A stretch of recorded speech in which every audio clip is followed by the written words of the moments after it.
this is interesting. One other note. We'll go to some phone calls. So Heidi Heitkamp voted against confirming Brett Kavanaugh. Her polling dropped in the weeks during the Kavanaugh nomination. Now, we should also note that the Kavanaugh hearings started in early September, I think around September 4th. And pollsters always note that in the fall is when you see basically voters return and engage into the process and then generally return to their party of favor. In North Dakota, people are very Republican, right, Matt? That's correct. And they're also hugely supportive of Donald Trump. And so it's also possible that those numbers closed, or the gap widened, I should say, between Kramer and Heitkamp as a function of that natural response. Still don't know how fervent the energy is for people who would vote for the Democrat versus the Republican. But one thing that's going on in North Dakota does not get a lot of attention, and that is we saw this with Ford.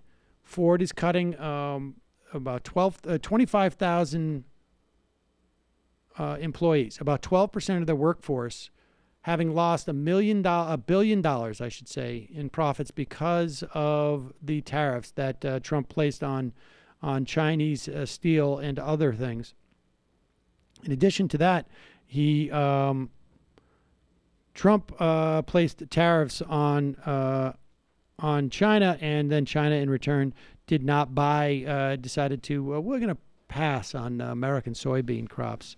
And here is Judy Woodruff. She is out in North Dakota talking to farmers who support Heitkamp because they're taking a beating as a function of these tariffs.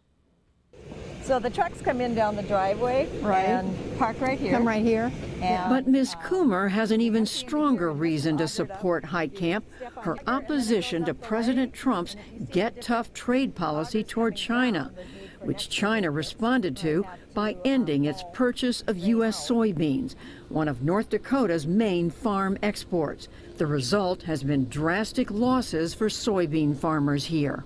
Well, it's basically been shut down for us. Coomer is but one of tens of thousands of soybean farmers in North Dakota who are feeling the effects of the trade war with China. The combine will come across and it will cut it right here.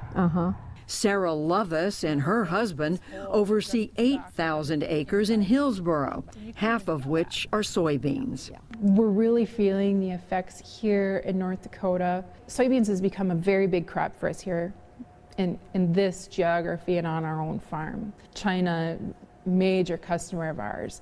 We miss having the opportunity to sell our beans to them. They've been great customers over the years. Sampling rig over there too. Lovis estimates their losses alone could run to almost $200,000 this year, meaning they can't grow their business as they had planned. We were actually thinking about getting another combine earlier this year. Well, the soybean price started plummeting in May and June, and we did not do that. So there you have it. I mean, it's unclear how much that's going to play in this race.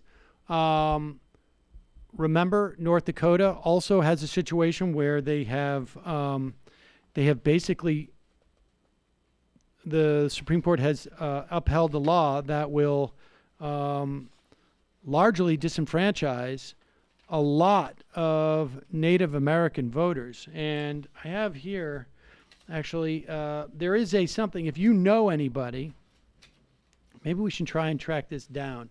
Native Vote North Dakota. I don't know if this was on Twitter or this what, but if you encounter anyone who says to you that they do not have a residential street address to provide to either the DOT or the tribal government to obtain an ID, encourage them to reach out to the 911 coordinator in the county in which their residence exists to start the simple process to have the address assigned. North Dakota Association of Counties maintains a list of all 53 County 911 coordinators. Simple phone call to this individual can start this no-charge process that can be completed in an hour or less when the individual can describe the location of the home. After the address is assigned, the office assigning it will provide a letter upon request that confirms this new address. This letter can be used to obtain an ID or as supplemental documentation for voting purposes. So, in other words, the Republicans in North Dakota know that a lot of natives live on a reservation that does not have an address, a specific street address, that they get their mail from a P.O. box. Same, too, of course, of students at universities. And that's the way that they've decided arbitrarily to determine whether or not an ID is legit, even if it's a government issue ID. I don't remember showing any ID when I voted in North Dakota. I don't know if I did. I was living on campus. There's all sorts of things like that. This is clearly, and I'm going to pull up the results between Rick Berg and Heitkamp in 2012, because that was the one race that Nate Silver got incorrect that year. And look at the margin, 3,000 votes. That's about how many people were disenfranchised on reservations alone. Right. So we'll see. Let's go to the phone.